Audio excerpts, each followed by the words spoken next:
Good morning, everyone. Good morning. Thank you so much. So great to be back. And so excited. I'm getting a little feedback. I know you can hear that. Okay, listen, first of all, thank you. Thank you for being here on this 4th of July weekend when my own family has chosen to not be here. My own kith and kin abandoned me. So thank you so much. I am just so grateful that your holiday plans have been didn't come through, and that you're able to come be with us. Right now, what's so cool is online, Amanda, who was singing, Amanda McFarland, her dad has brought a group from Alaska, 50 high school students, and they are in Tijuana watching this as they are working and building homes for more. So I'm so excited you are here, and we are so delighted to be with you guys, and I hope this is a great morning for you. Well, yahoo! Can I just say personally how jacked I am for this series? I gotta tell you, if this is only for me, thank you for letting me just do this and enduring this series, because, wow. I'm going to ask some questions, and I wish I could just ask them to you and you could raise your hand. But that's a little embarrassing, a little bit too vulnerable. So I'm going to ask if you know anyone like that, and perhaps that person is you. Would you just please not just go, don't raise my hand because I do what I want to do. Don't just raise your hand if this is true. Do you know a believer who has lost joy in their faith? Thank you. Thank you for doing that. There's forums, so just pace yourself. Do you know a believer who's moving away from their faith community in disillusionment? Yeah. Do you know a believer who is disappointed in why God does what he does? And finally, do you know a believer who is out there, wherever out there is, trying to find something that will satisfy them more than God? Yeah. I think I may have been all of these at one time or another. Will you allow me to read this piece, because I think it will help guide us in where we're going for these next weeks in this series. Once upon a time, there was a man who had everything most of us secretly wish we could have. He came from an incredible heritage of faith and success and power and fame. Now it has all become his. He has a sincere love of God. He's wealthy beyond description. To top it off, he's been given incredible wisdom and discernment. He's deeply needed. His country is at peace.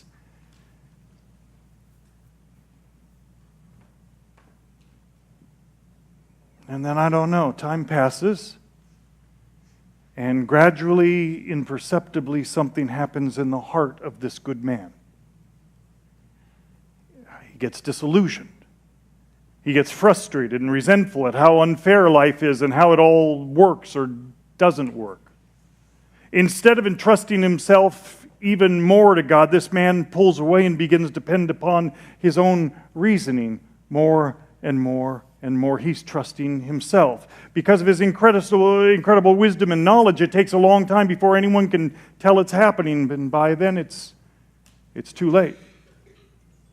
His dependence and confidence in God is eroding and being replaced by trust in his own wisdom and discernment. And one morning he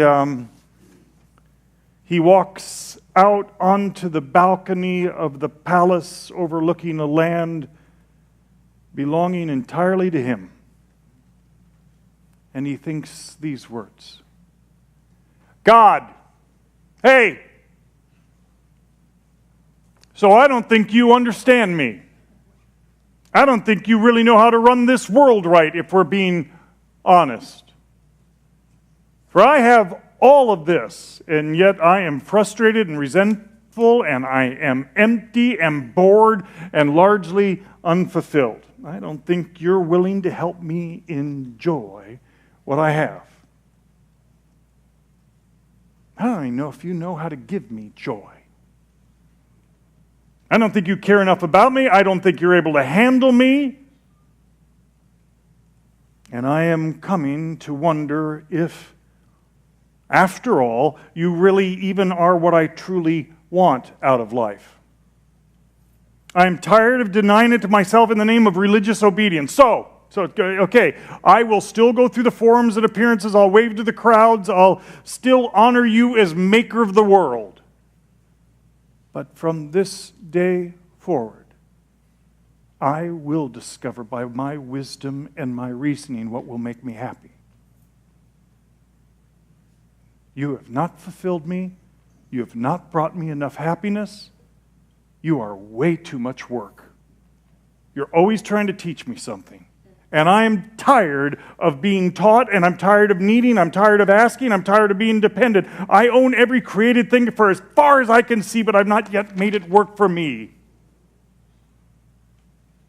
I'm the wisest man in the history of the world. And I will find out how to make it work to my advantage, to my contentment. I will now discover how to suck out every bit of joy and pleasure and contentment from each moment of life. I will not deny myself any pleasure or refuse my eyes any delight. You had your chance. This man earns $325 million a year in a non-inflated economy. He has 20 to 30,000 attendants, 1,400 chariots, 12,000 horsemen, slaves, musicians, all at his retainer to go on this journey. His name's Solomon. And this journal that he writes when he comes back is called Ecclesiastes. I rarely do this, but I want to do it because it's so well written. Eugene Peterson writes in the introduction before we start Ecclesiastes, if you'll bear with me, it's so good. Unlike the animals who seem quite content to simply be themselves, we humans are always looking for ways to be more or other than what we find ourselves to be. We explore the countryside for excitement, search our souls for meaning, shop the world for pleasure. We try this, then we try that. The usual fields of endeavor are money, sex, power, adventure, and knowledge. Everything we try is promising at first, but nothing seems to amount to very much. We intensify our efforts, but the harder we work at it, the less we get out of it. Some people give up early and settle for a humdrum life. Others never seem to learn, so they flail away through a lifetime, becoming less and less human by the year until by the time they die, there's hardly enough humanity left to compose a corpse. Ecclesiastes is a famous, maybe the world's most famous, witness to this experience of futility. The acerbic wit catches our attention, then the stark honesty compels notice. And people do notice. Oh my, how they notice. Non-religious and religious alike notice. Unbelievers and believers notice. More than a few of them are surprised to find this kind of thing in the Bible. But it's most emphatically and necessarily in the Bible in order to call a halt to our various and futile attempts so that we can make something of our lives, so that we can give our full attention to God, who God is and what He does to make something of us. It is our propensity to go off on our own, trying to be human by our own devices and desires. It's why Ecclesiastes is such necessary reading. Ecclesiastes sweeps our souls clean of all lifestyle spirituality so that we can be ready for God's visitation revealed in Jesus Christ. Ecclesiastes is a John the Baptist kind of book. It functions not as a meal, but as a bath. It is not nourishment. It is cleansing. It is repentance. It is purging. We read Ecclesiastes to get scrubbed clean from illusion and sentiment, from ideas that are idolatrous and feelings that cloy. It's an expose and rejection of every arrogant and ignorant expectation that we can live our lives by ourselves on our terms. Ecclesiastes challenges the naive optimism that sets a goal that appeals to us, then go after it with gusto, expecting the result to be a good and easy life. The author's cool skepticism, a refreshing negation to the lush and seductive suggestions swirling around us, promising everything but delivering nothing. It clears the air. And once the air is cleared, we're ready for reality, for God. American novelist Thomas Wolfe says these things about Ecclesiastes. Of all I have ever heard or learned, this book seems to me the noblest, the wisest, and most powerful expression of man's life upon this earth, and also the highest flower of poetry, eloquence, and truth. I'm not given to dogmatic judgments in the matter of literary creation, but if I had to make one, I could say that Ecclesiastes is the single piece of writing that I have known, the greatest one, and the wisdom expressed in it the most lasting and profound. Now, how do you look at this book? So many pick up Ecclesiastes and then go, hey, that's just weirding me out. It's a hard book. Guys, we can read this book and make absolute sense of it. This is for us. But for me, there's a great template for me to work through, to start with. The very first thing that you'll see in here is verse 3. What advantage does man have in all of his work which he does under the sun? That you'll see that a lot in this, and you got to understand that's what he's doing. Solomon is saying, God, enough. I believe you're real. Yeah, whatever. Yes, you're God, but I'm not going to deal with you. I'm instead going to look at what advantage is there for me? What can I do to make this work? Because you've been letting me down. So what under the sun is going to work for man that I can say, this does it? So if you understand that that is a template for Solomon's journey, and then there's going to be another thing, this self-referencing statement that tells me so much of where he is. It's the term, I said to myself. You'll see it all over this book, 9 times. 116 has it. I said to myself, behold, I have magnified and increased it down to 2:1. I said to myself, come now, I will test you with pleasure. He'll do that over and over. This self-referencing system, God, you're over here. Okay, I said to myself, self, what are we going to do? How are we going to do this now? How are we going to figure this out? How am I going to get the most out of this thing? God, stop it. Don't bother me. I will do this. And then I tested all of this with my wisdom. You'll see it over in 113 where he says, I set my mind to seek and explore by wisdom concerning everything that had been done under heaven. So I tested not with trust of God, not with anybody else, but all of this wisdom, I'm going to test it myself. So all 3 of those, if you could just understand, that's what Solomon's doing. And the conclusions are crazy sometimes and whacked out sometimes. And then there's one more thing. Every now and then, maybe 6, 7 times in this book, he will talk about God.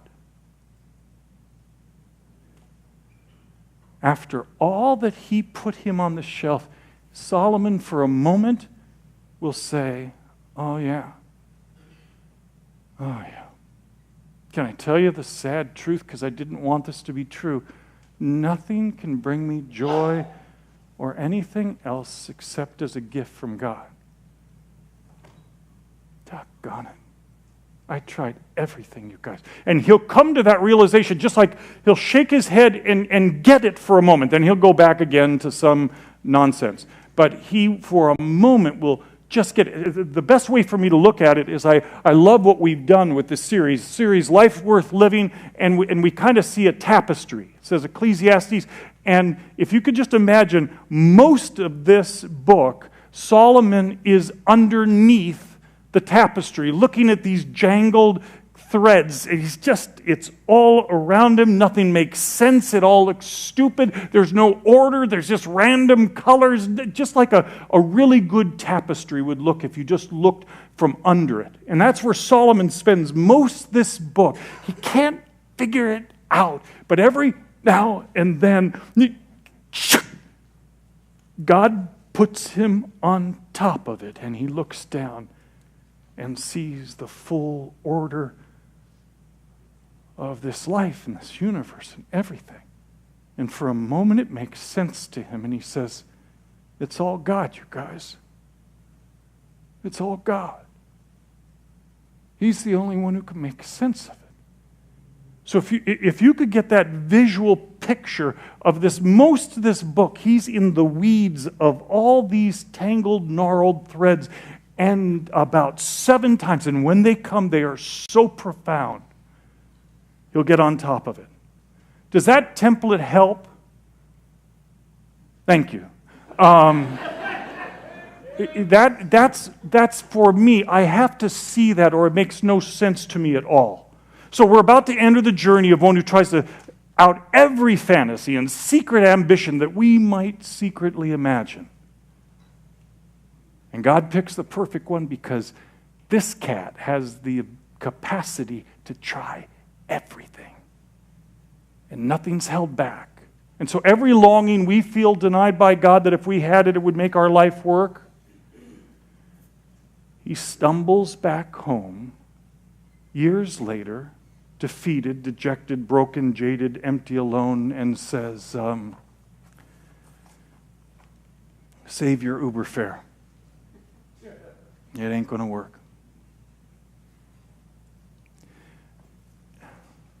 To give us some context, because the Bible, the actual written word of God has it in a different order, 965 is when this kid, Solomon, a young Solomon, romantic, in love, playful, he writes Song of Solomon. This innocent, he does some pictures about the beautiful woman, and she's just like a psycho woman to me. She looks, the way she is described in there with the wheat and the does and fawns and stuff, it all freaks me out. I don't want to know that person. But anyways, she's attractive to him in some weird way. And that's basically the Song of Solomon. You don't have to read it now. That's 965. It's a young, vibrant, on his game, romantic Solomon. And then 15 years later, in 950, he writes Proverbs. Maybe the wisest collection of writings of Proverbs, of truths ever written. And in it, he's so tender, he's so humble. He just says, trust the Lord with all your heart. Don't lean on your own understanding. Every way, acknowledge him. He'll direct your paths. Proverbs. And then something happens. There's a 15-year gap now between Proverbs and Ecclesiastes. And that's what we're trying to piece together happens. In that 15-year period of time, Solomon goes on this journey. Here we go. Here's his starting words. Here's what drives him nuts. God, stay over there. Here's what I've seen. 15 years with all the words of the preacher, call himself this a lot, son of David, king in Jerusalem. Vanity of vanities, emptiness, futility, meaninglessness, smoke, dead air, wasted time. Vanity of vanities, says the preacher. It's all vanity. You tell me, what advantage does a man have in all of his work? Advantage is literally gain. It's that which is left over. After we've sucked dry all the immediate delight or the pleasure of something, what's left over, what endures that will remain to continue to feed the hunger of our lives for satisfaction, that highest gain, which if I find it, I won't have to look any further. What advantage does man have in all of his work which he does under the sun? Generation comes, generation goes. But the earth remains forever. It's backwards. Makes no sense. Man ought to be permanent. Nature ought to be transitory, but it's backwards. The sun rises, the sun sets, and hastening to its place it rises there again. Blowing toward the south and turning toward the north, the wind continues swirling along, and on its circular courses the wind returns and all the rivers flow into the sea. Yet the sea's not full. To the places where the rivers flow, they flow again. All things are so wearisome. Man's not able to tell it, the eye's not satisfied with seeing, nor is the ear filled with hearing. That which has been is what which will be, and that which has been done is which will be done. So there's another new under the sun. Is there anything of which one might say, hey, see this? Look, that's new. Already it's existed for ages, which were before us. There's no remembrance of earlier things, by the way. This is what drives me nuts. No, and also the latter things which occur, there will be for them no remembrance. Also those who will come later still, we feel so violated. Because when we learn life's great lessons, just as we're beginning to handle life properly, the next generation has to start all over from scratch again. I'm just now at 64 starting to become a little wise. And I'm losing my memory. Wisdom, can't remember it. Hey, look, I've got something I want to say to you that's really wise. No, it's gone. Sorry. Anyone else? Yeah, okay, thank you.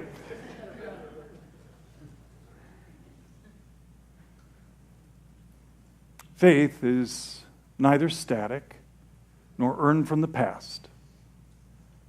Life continues every single day to test and reveal the heart. So, will you do this with me? Not just say you're going to do it, but actually go back to 1 Kings. It's right after Samuel and right before Chronicles. If you'd go to 1 Kings chapter 3, it's really important for us to look at this because it really gives us a great picture of Solomon.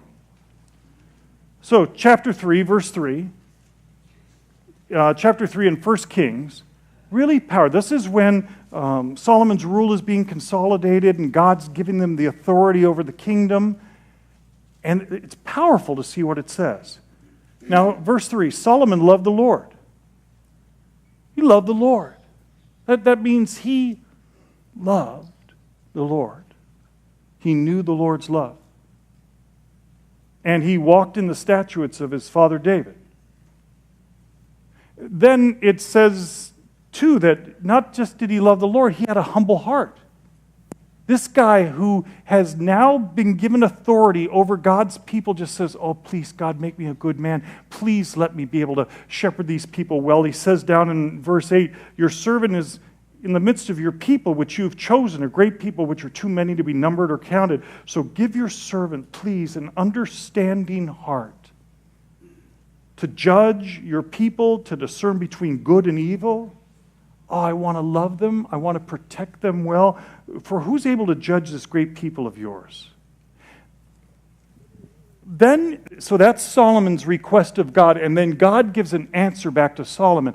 And this may be a key for us as a catalyst that God allows to speed the process up. Listen to what he says.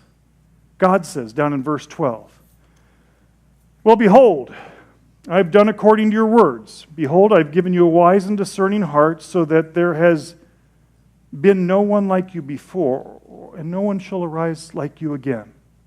Wow. And I've also given you what you've not asked for. both riches and honor, so that there will not be any one among the kings like you all your days. Isn't that interesting? So this good man loves God, humble heart, given this incredible authority and wealth. He writes Song of Solomon. He wrote Song of Songs. He writes Proverbs, and then something happens, and nobody is exactly and completely sure. Maybe hurt, maybe disappointment, or unmet expectations, or boredom, or strained relationship. Maybe through enough affluence that he felt less need. Maybe arrogance or power. Maybe influence that tempted passion. Maybe he denied himself longings or lust or resentment at God's law. We can only guess by what he begins to look at. He starts to look and survey over this world that he feels in some way God has been holding out on him. God has been denying him stuff, and that has to change. It leads to a walk out onto a balcony, and then soon the changes follow. If you'll go back to Ecclesiastes, it's just one chapter over. In verse 10, you start to watch the change. Look in chapter 2, verse 10, where he says, okay, so, verse 9, I became great and increased more than all who preceded me in Jerusalem. My wisdom stood by me. All that my eyes desired, I did not refuse them.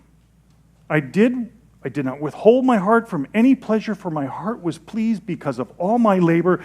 And this, I want to tell you, was my reward for all of my labor.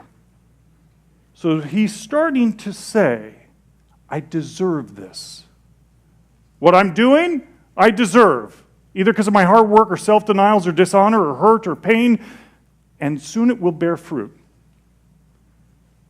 Solomon is giving himself permission to disobey God if it means that he will get what he wants. And so we'll watch this. You don't have to turn there. I'm making you turn more than I ever do, usually. But in Deuteronomy, way back in the Pentateuch, when God says, I know you're going to go into the land now. And when you go into the land, it's just a matter of time. You're going to want a king. I don't want you to have a king, but you're going to do that. So, I'm just going to give you this warning. Please don't do these things. In Deuteronomy 17:14, he says, when you enter the land which the Lord gives you and possess it and live in it, and you say, I'm going to set a king over me like all the nations who are around me, well, you're surely going to set a king over you, whom the Lord you chose, your God chooses, one from among your countrymen. You shall set king over yourself. Don't put a foreigner over yourself who's not your countryman. Moreover, these three things. Make sure that he doesn't multiply horses for himself. If he doesn't do that, we're okay. Nor should he cause the people to go back to Egypt and get horses. Second, he shall not multiply wives for himself, or else his heart will turn away. So, no horses, one wife, so he can be an elder in a local church. Okay. Don't multiply horses. No, but one wife. And third, don't get a bunch of silver and gold for yourself. Within a short time after Proverbs, he does the trifecta of disobedience. He does all three in huge score. 1 Kings 11, 1 through 4 says, get your head around this. He takes local and foreign, he takes 700 wives and 300 concubines. The wisest man in the world? I say nay. I say nay. I can't do one wife well. 700 wives. Perhaps he's disobeying Deuteronomy a touch. Wow.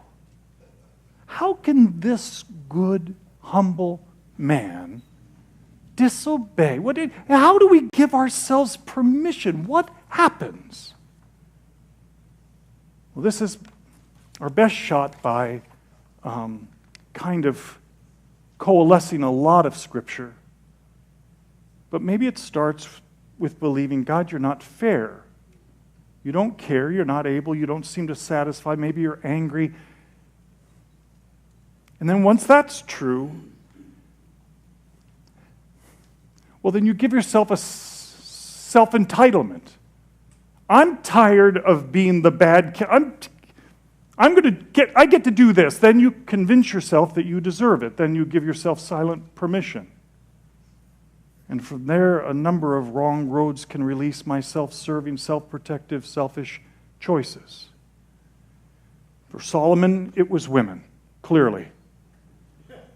But you do very little. You would help those women, but you do very little for Solomon if you try to fix his issues with women, for his heart's still searching and longing to find the next thing because he's not yet satisfied in God. Solomon got tired under a religious pattern that did not answer his deepest longings. And this is a big deal for us because today, Nathan, if you'll bring up that next slide, we can forget that we have come to this faith not for a show of morality, not for a certain way of life, not for a better kind of squeaky, clean-looking kind of life, not for any appearance, not for proving, not for anything, but for an intensely and wonderfully intimate relationship with an actual, living, breathing person, Jesus Christ. When I get that upside down like Solomon did, and I see God as this one who is keeping me from the good life, instead of saying, this is the good life, will you bring that back, Nathan? This intensely and wonderfully intimate relationship with an actual living, breathing person, Jesus Christ. Another thing this book does for me, I value wisdom so much, but if anybody proves that wisdom is not enough, it's Solomon. Whew. Let's go through the rest of that section there. Listen to what he says about wisdom. Verse 12, I, the preacher, I've been set king over Israel and Jerusalem, and I set my mind to seek and explore by wisdom all that's been done under heaven. It's grievous, the task that God's given to the sons of men to be afflicted with. I've seen all the works which have been done under the sun. Behold, it's all vanity and striving after wind. What's crooked can't be straightened, and what's lacking can't be counted. So I said to myself, I magnified and increased wisdom more than all who were in Jerusalem before me, and my mind observed a wealth of wisdom and knowledge, and I set my mind to know wisdom and to know madness, to know folly, everything. And I realized that this too is striving after wind, because in much wisdom there's much grief. And increasing knowledge results in increasing pain. How could he be this wise and make such dumb choices? Over in verse 13 it says, I set my mind to seek and explore. That's combination of words is really important to see. This is what Solomon's going to do. Seek and explore by wisdom. Seek means to investigate the roots in depth, clinical facts, botany, to study the actual etymology of the word, to study how it lays out and ties into other things, to study investigate everything that I can. I'm going to scour all of knowledge and what knowledge can bring to my wisdom. And I'm going to learn it all. I'm going to be the most studied man in the world. And then explore means to examine all sides, to experiment. I'm going to pour all these different wines at different times of the day, at different amounts. I'm going to test everything. I'm going to take a sapling and a root and tie it together and see what kind of fruit that'll bring. I'm going to try everything I want to try and see if it satisfies me. I've added to this list since long ago because I wrote about wisdom at one time, and now I have a whole list of things about wisdom, if you pull that up. First of all, and this describes John Lynch for a lot of his life, passion without wisdom makes one loudly foolish. Wisdom without love makes one judgmental. Wisdom without humility makes one self-reliant. Wisdom without trust in God, as he says in 17 and 18, makes one, even more than anybody else, cynical and despairing. And wisdom without trust in God creates inaccurate conclusions.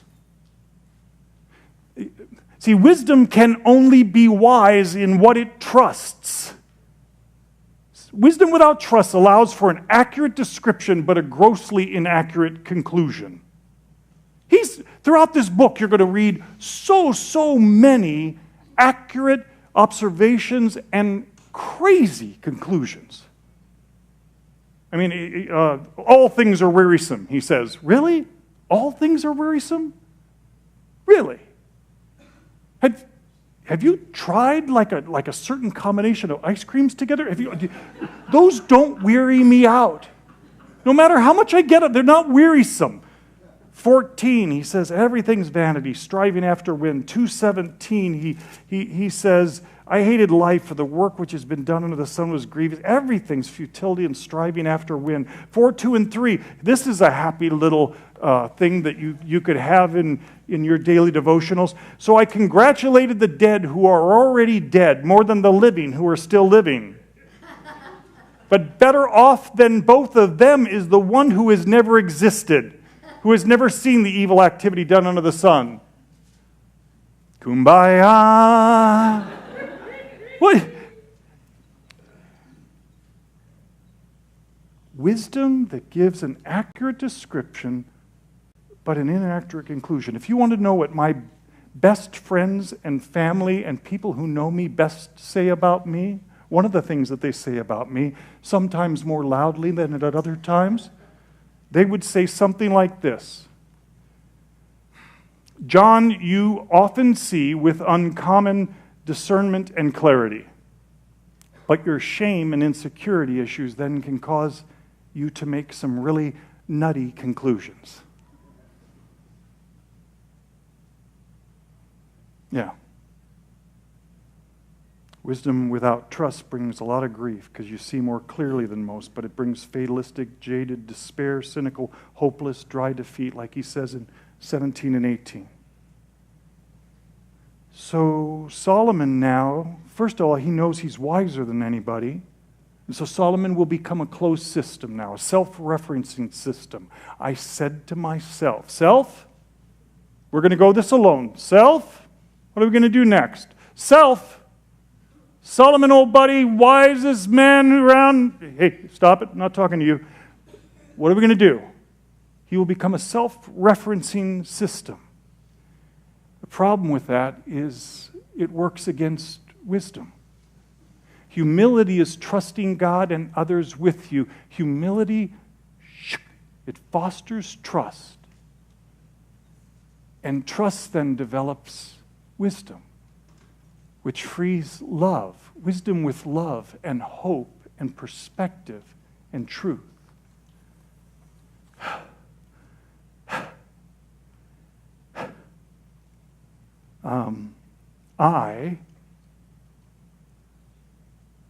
Although not having not even half of his income,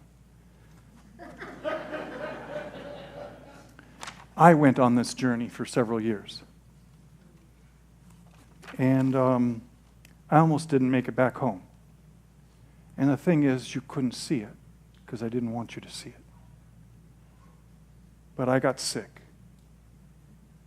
I became a self-referencing system, and I would say, I said to myself, because I didn't trust anymore, because I got hurt. And God didn't take care of that hurt on the timetable that I thought He should.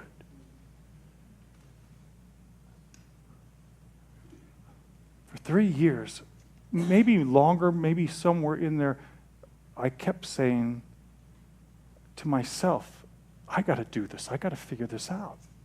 I got to make this happen. You guys, I know who I am in Jesus Christ. But I have a healthy fear that I could go back there.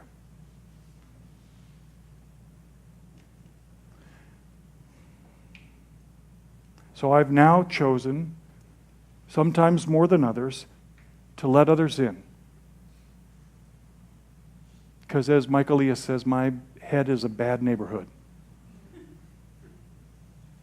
See, community breaks the cycle of life through safe, non-condemning, protective love.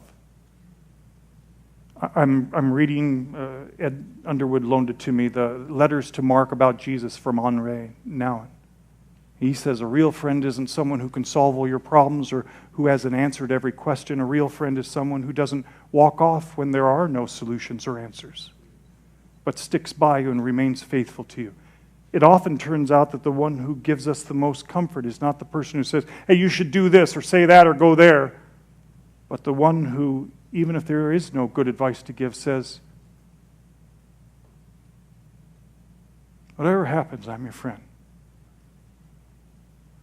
You can count on me.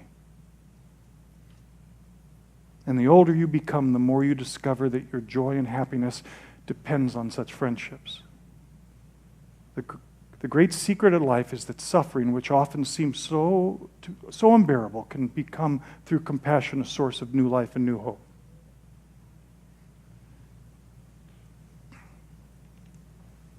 It's so interesting. I had a list the last time I did this of the names that were my safe places, and some of my safe places have changed over the years for a lot of reasons. It's been hard for me to face that. I want to tell you guys, it's been so hard for me to face that. It's harder still to allow new voices in. But I got to say that these days God is developing for this old guy a pretty beautiful balance of historic voices and newer voices that I'm allowing to protect me.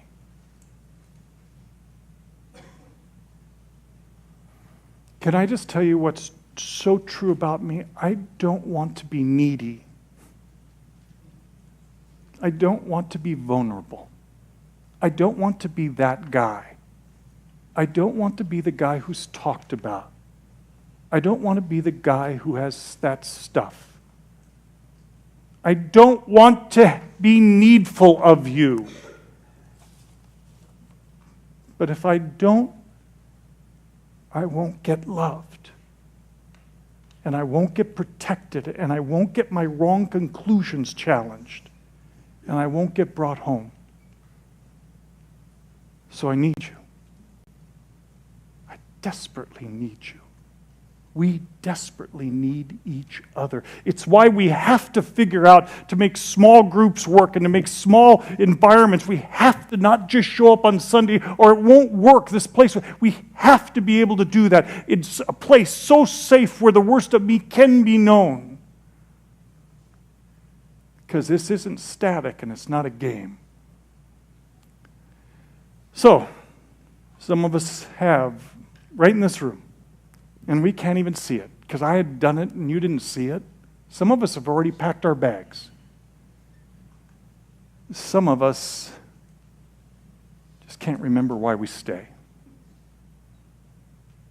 Some of us have come back from Solomon's journey, but we're really jaded and cynical. Some of us have come back and we're trusting again. And some of us, oh, you guys, we have learned to trust and enjoy Jesus in a way that allows us to never have to leave.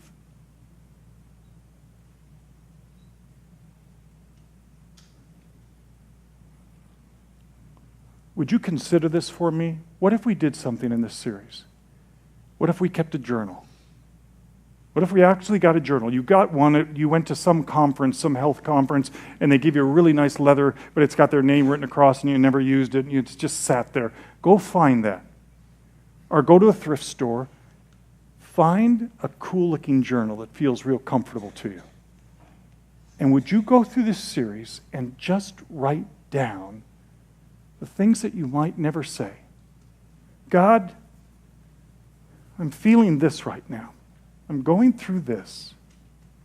And just as we're going through, just as you're reading through, keep reading through Ecclesiastes. Now with that template, give me that new template again. And at the top of your journal, find somewhere, get this slide when it's put up later in the week, and use this template.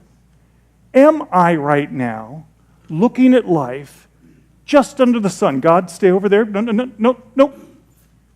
And I'm just seeing, what can I do that can pay off for John?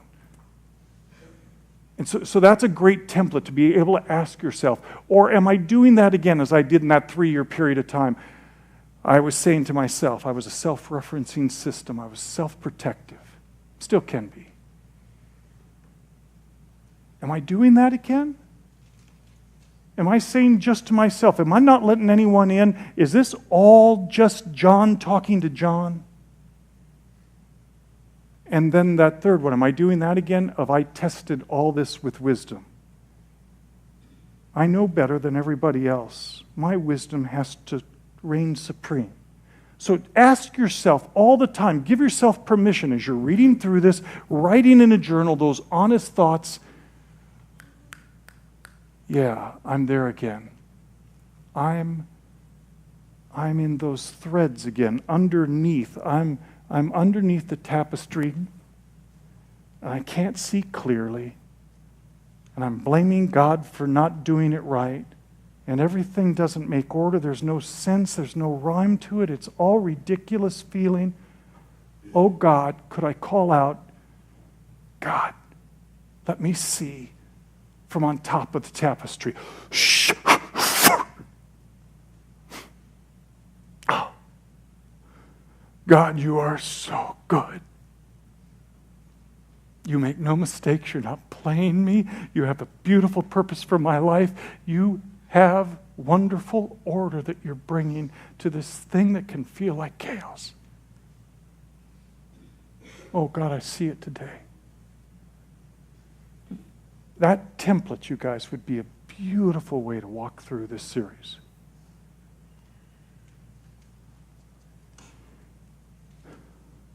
Here's what I have.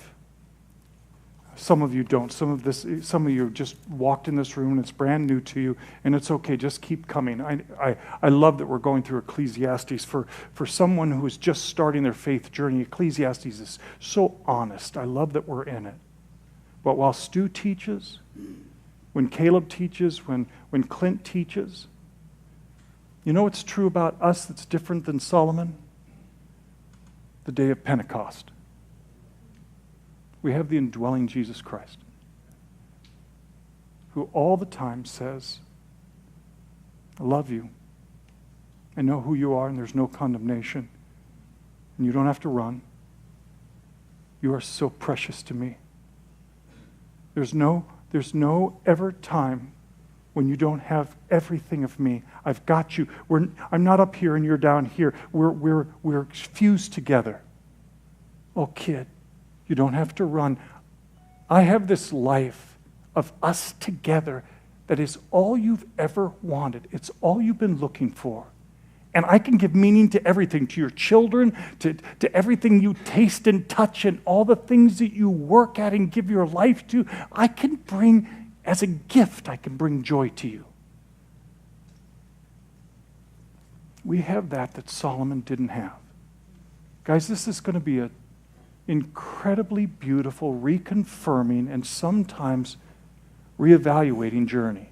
I'm so proud to be on it with you.